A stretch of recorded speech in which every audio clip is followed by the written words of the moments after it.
Ajarilah kami ini saling mengasihi. Ajarilah kami ini saling mengampuni. Ajarilah kami ini kasih-Mu ya Tuhan. Kasih-Mu kudus tiada batasnya. Kasih-Mu kudus tiada batasnya.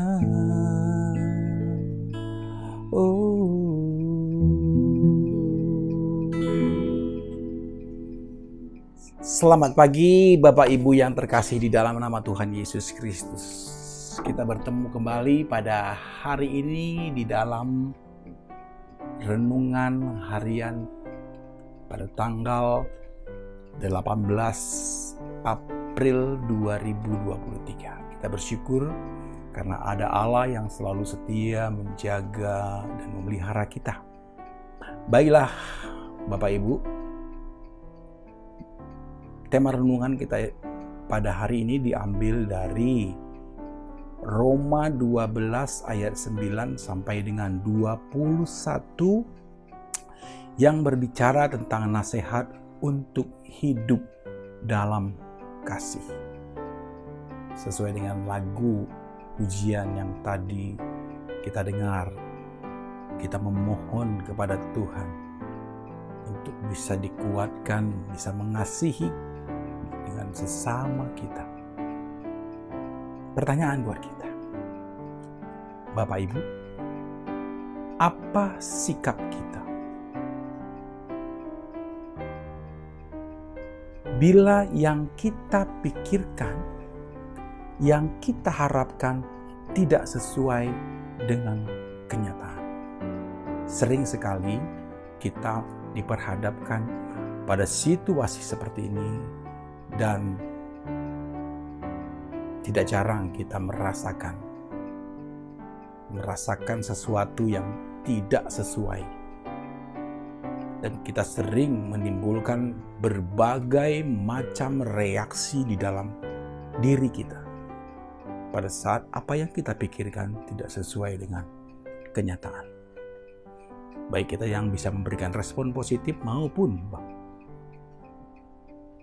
saudara dan saya bisa saja memberikan reaksi yang negatif. Mari Bapak Ibu, kita akan bersama-sama merenungkan setiap ayat yang tertulis di dalam Roma 12 ayat 9 sampai dengan 21 untuk menjadi bahan perenungan kita. Sekaligus kita berupaya untuk memperbaiki, mengintrospeksi diri kita bahwa tanpa pertolongan Tuhan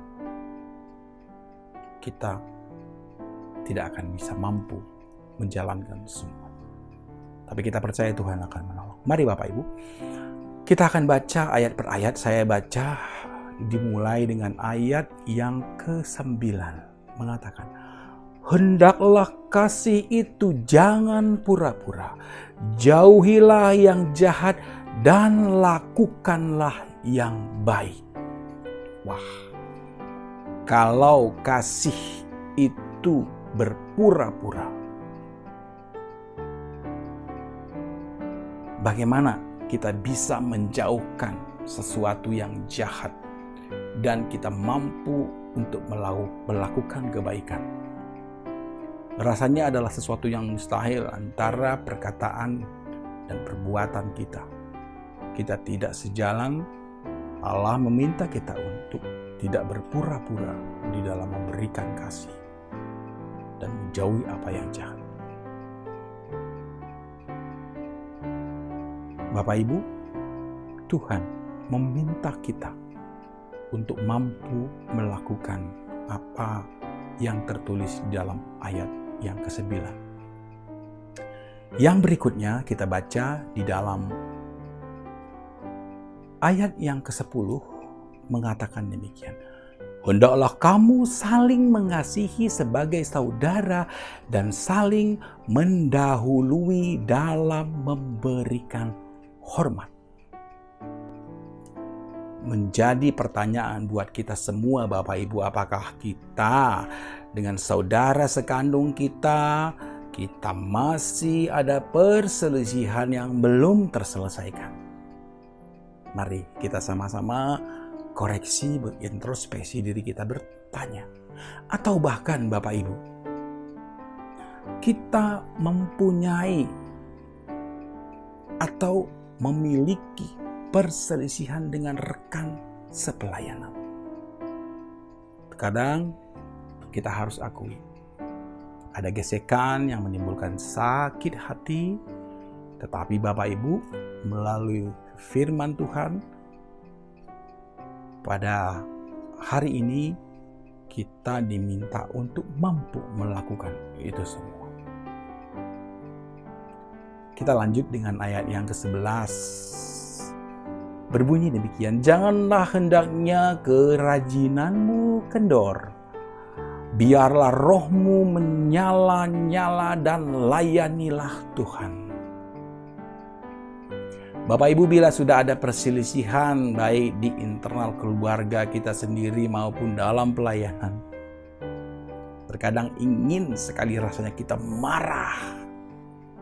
Dan yang lebih parah lagi, kita menarik diri dari persekutuan dan pelayanan.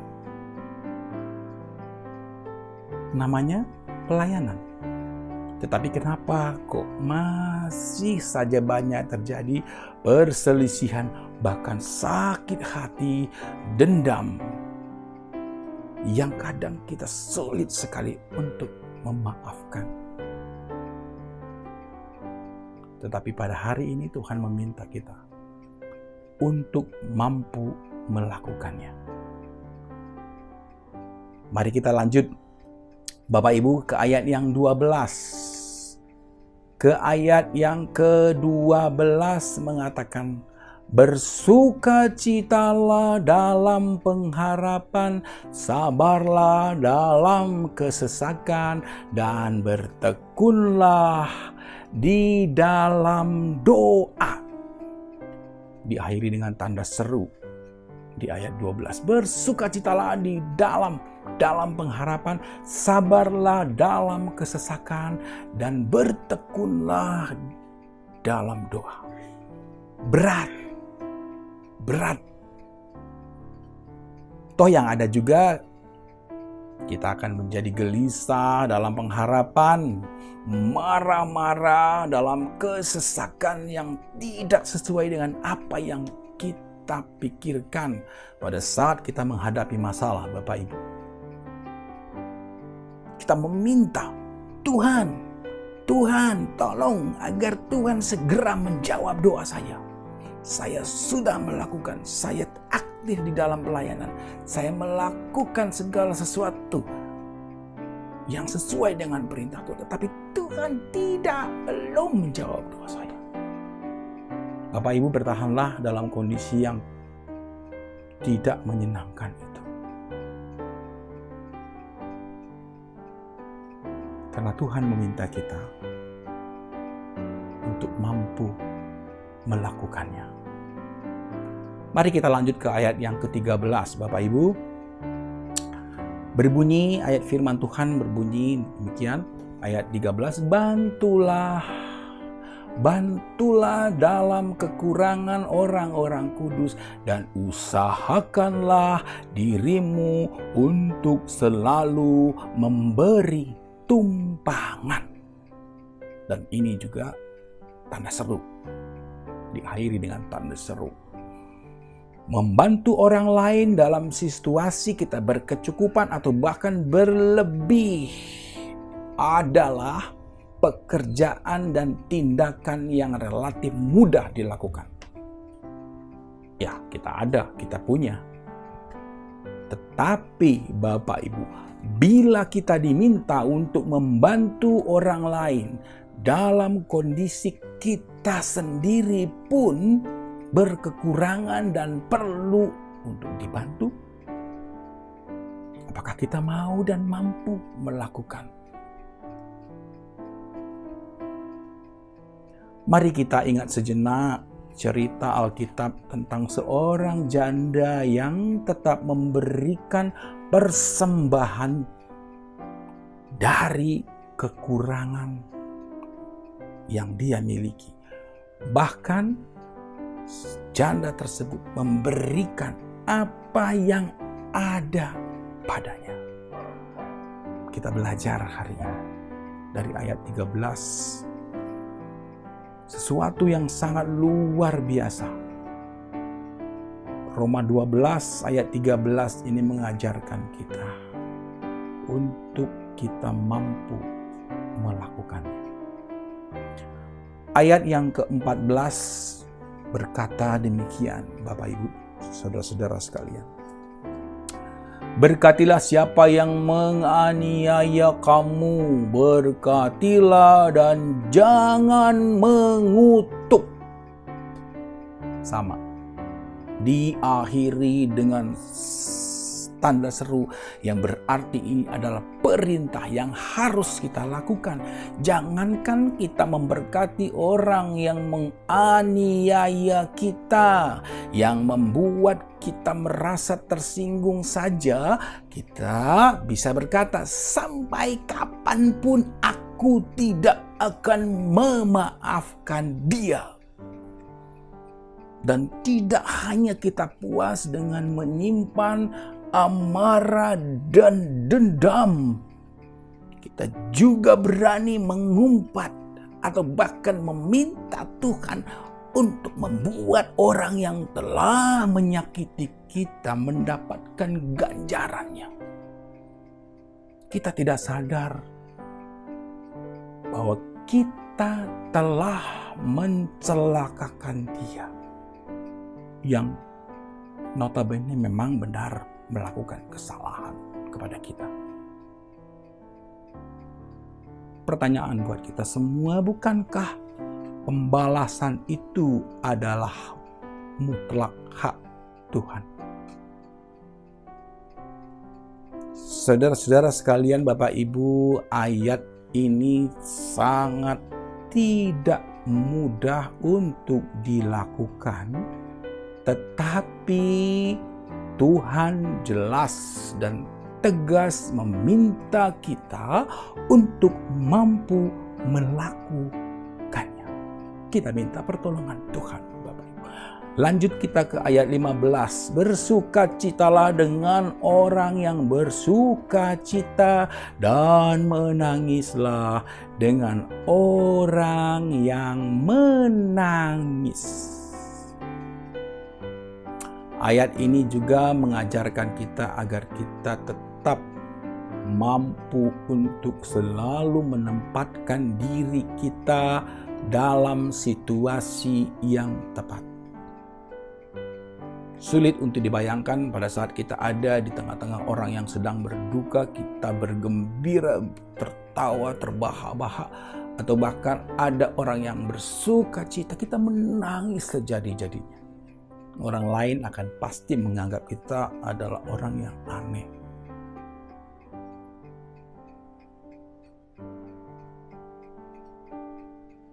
Janganlah kita bersedih hati atau bahkan mengumpat dalam hati saat ada orang lain atau saudara kita, tetangga kita, atau siapapun yang berbahagia karena mendapatkan berkat sukacita dari Tuhan.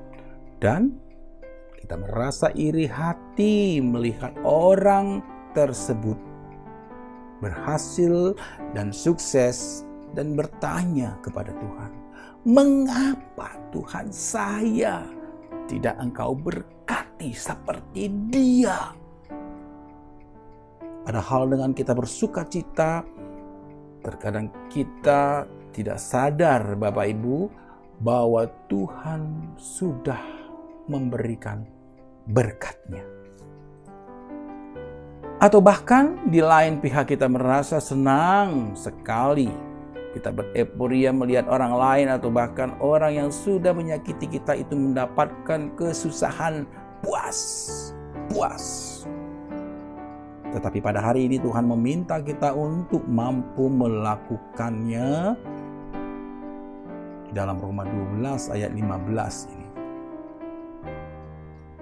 Tidak mudah Bapak Ibu, tetapi tetaplah kita percaya Tuhan akan menolong dan memelihara kita. Lanjut kita ke ayat 16 Bapak Ibu. Hendaklah kamu sehati sepikir dalam hidupmu bersama. Janganlah kamu memikirkan perkara-perkara yang tinggi, tetapi arahkanlah dirimu kepada perkara-perkara yang sederhana.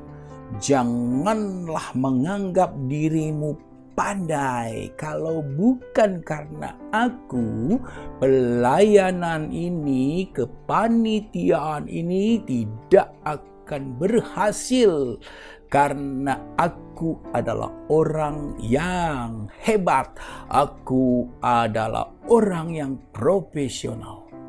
Di dalam Tuhan tidak ada. Semua orang sama. Janganlah Bapak Ibu kiranya kita merasa orang yang sangat penting dalam pelayanan, karena pelayanan memerlukan kerendahan hati. Pelayanan memerlukan kerendahan hati untuk kita bisa menerima atau bahkan menutupi kelemahan rekan sepelayanan kita, bukan menjatuhkan atau bahkan juga menghina. Di hadapan Tuhan semua manusia sama, dan Tuhan membutuhkan, mengharapkan, meminta orang yang rendah hati dan mau melakukan firman-Nya. Mari Bapak Ibu kita lanjut dengan ayat yang ke-17. Janganlah membalas kejahatan dengan kejahatan, lakukanlah apa yang baik bagi semua orang. Begitu kata firman Tuhan di dalam Roma 12 ayat yang ke-17 ini. Saudaraku, karena Dia yang memulai membuat masalah, maka aku akan membalasnya agar setimpal. Wah, hal seperti ini juga sering terjadi di dalam kehidupan kita, dan itulah sikap yang sering kita lakukan. Tetapi Bapak Ibu, Tuhan meminta kita untuk tidak membalas kejahatan dengan kejahatan. Mari kita balas dengan kebaikan. Itulah firman Tuhan. Dan ayat yang ke-18, sedapat-dapatnya kalau hal itu tergantung kepadamu, hiduplah dalam perdamaian dengan semua orang. Tersenyumlah Bapak Ibu. Untuk menunjukkan kita mempunyai sikap yang bersahabat dan mau berdamai dengan semua orang. Semua orang yang kita jumpai, kita berikan senyum sebagai tanda bahwa aku mengasihi engkau, aku ingin berdamai dengan engkau. Itulah maka Tuhan meminta kita untuk mampu melakukannya di ayat yang ke-18 dari Roma 12 ini. Kita akan lanjut ke ayat yang ke-19, Roma 12 ayat ke-19 mengatakan, saudara-saudaraku yang kekasih, janganlah kamu sendiri menuntut pembalasan, tetapi berilah tempat kepada murka Allah. Sebab ada tertulis, pembalasan itu adalah hakku. Akulah yang akan menuntut pembalasan. Firman Tuhan sudah jelas Tuhan Allah memiliki hak, bukan kita, untuk melakukan pembalasan. Kita lanjut Bapak Ibu ke ayat yang ke-20. Tetapi jika seterumu lapar, berilah dia makan. Jika ia haus, berilah dia minum. Dengan berbuat demikian, kamu menumpukan bara api di atas kepalanya. Bagaimana mungkin Tuhan saya mau membantu menolong orang yang sudah menyakiti aku? Sakit hatiku Tuhan, dan aku akan membalas. Bukankah itu adalah sikap yang sering kita lakukan atau perbuat? Tetapi firman Tuhan pada hari ini mengajarkan kita untuk menolong, mengasihi saudara-saudara kita. Berbuat baiklah, berikanlah kasih dalam situasi apapun juga. Kita lanjut ayat yang terakhir dari Roma 12 ayat yang ke-21 berbunyi, janganlah kamu kalah terhadap kejahatan, tetapi kalahkanlah kejahatan dengan kebaikan. Tetaplah Bapak Ibu, kita berbuat baik di dalam situasi apapun, termasuk dalam situasi yang tidak menyenangkan sekalipun. Tuhan meminta kita untuk melakukannya. Membaca saja ayat-ayat di atas sangat mudah. Membaca ayat-ayat yang tertulis di dalam Roma 12 ayat 9 sampai dengan 21 itu sangat mudah. Tetapi sangat susah untuk dilakukan. Kita butuh pertolongan Tuhan untuk menempatkan kasih kuasa Roh Kudus yang akan menolong kita di dalam melakukan semuanya. Karena jelas ini semua sangat bertentangan dengan kenyataan hidup yang kita hadapi. Tapi Allah meminta kita untuk melakukannya. Selamat mewujud nyatakan cinta kasih Tuhan melalui perbuatan kita, agar kita juga tetap hidup di dalam kasih, mengasihi sesama kita, menyatakan kasih Allah melalui sikap dan perbuatan kita. Tuhan Yesus memberkati.